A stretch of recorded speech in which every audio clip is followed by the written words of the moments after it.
Hello, I'm Deborah Sword. At a recent workshop, multiple people describe a similar situation, so it's probable that others also have this conflict. The question they wanted me to answer is, what do you do when you've tried everything and the other person just isn't willing to reciprocate? In one example, we'll call it person one. There's a brother they can't talk to without it turning into a fight. Person two has a similar situation with a coworker. Both want to change the relationship to at least be more civil. The context is different, but the scenario is similar. Is this something you relate to? Are you in a stuck relationship with someone despite everything you've tried? These people were a bit disappointed when I said there's no promise of one thing that will thaw a cold relationship.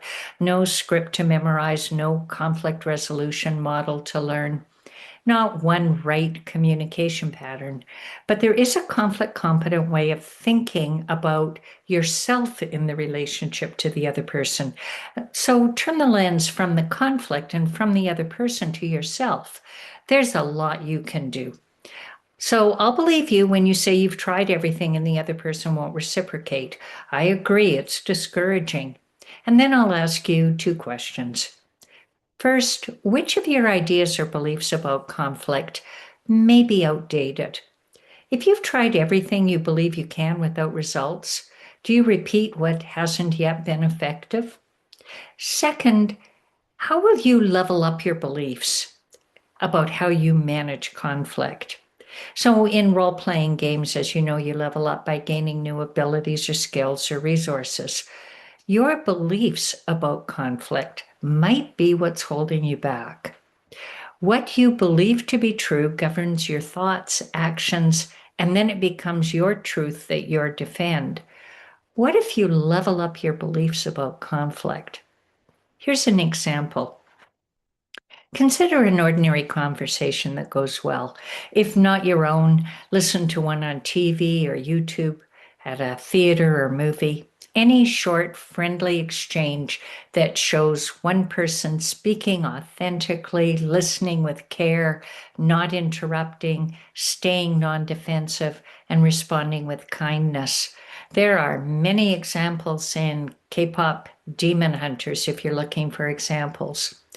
You accept that the other person behaves in a way that makes sense to them and isn't deliberately trying to disappoint you.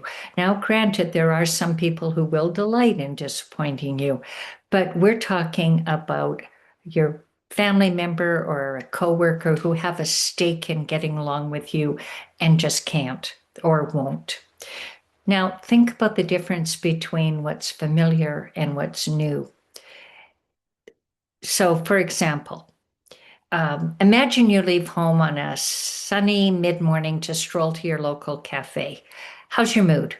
Where do you pay attention to the route? What preparation did you do besides getting your wallet and house key and leaving? That's familiar. Now imagine you have an appointment someplace you've never been for an important test early on a chilly morning. How's your mood now? Where did you pay attention to the route? And what different kinds of preparation did you do? In both scenes, you leave home to go somewhere for a specific purpose. What changes is your mood, your attention, and your preparation. You're relaxed or you're anxious. You're confident or you're uncertain. You make different decisions based on what you need and your familiarity with the route and the environment and the errand. It's the same with conflict. The basics include your mood and attention and preparation. Those are all things within your control. So how do you get someone to reciprocate? You can't. They make their own decision. That's within their control. And they make decisions that make sense to them. So instead of trying to control the response to you, change your belief about conflict so they're not the bad guy. Accept that what they're doing makes sense to them. Try to understand what it is that makes sense to them. Be curious about their reasons. Instead of defending your position or assuming that your position is correct or the only possible logical, rational decision, Ask questions about theirs. Instead of assuming they understand you, make sure they've heard you correctly and make sure that you've heard them correctly. To do conflict better, you practice speaking authentically, listening with care, not interrupting, staying non defensive, and responding with kindness. You're appropriate for the context, whether it's work, home, school, community, whatever it is.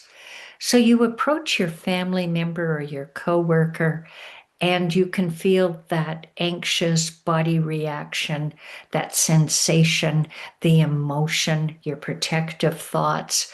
You might feel yourself getting defensive and triggered to react. But you've trained your brain to practice positive responses. You tell yourself, I know how to do conflict better than this. These are beliefs about how they feel, how they'll react. If you speak authentically, listen with care, you don't interrupt, stay non defensive, and respond with kindness, they might reciprocate. And if not, you know you've done your best. You were triggered and you stayed with doing conflict better in a way where you can be proud of yourself.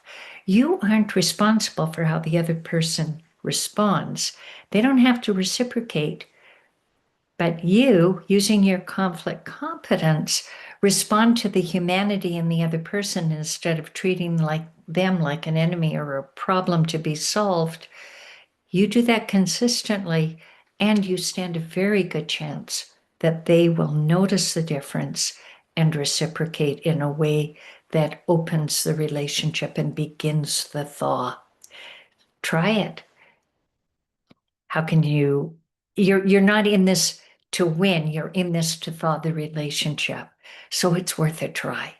Thank you for listening. I hope you'll subscribe to our podcast, like it, share it, and tell others that we talk about how to analyze your conflict so that you can do conflict better.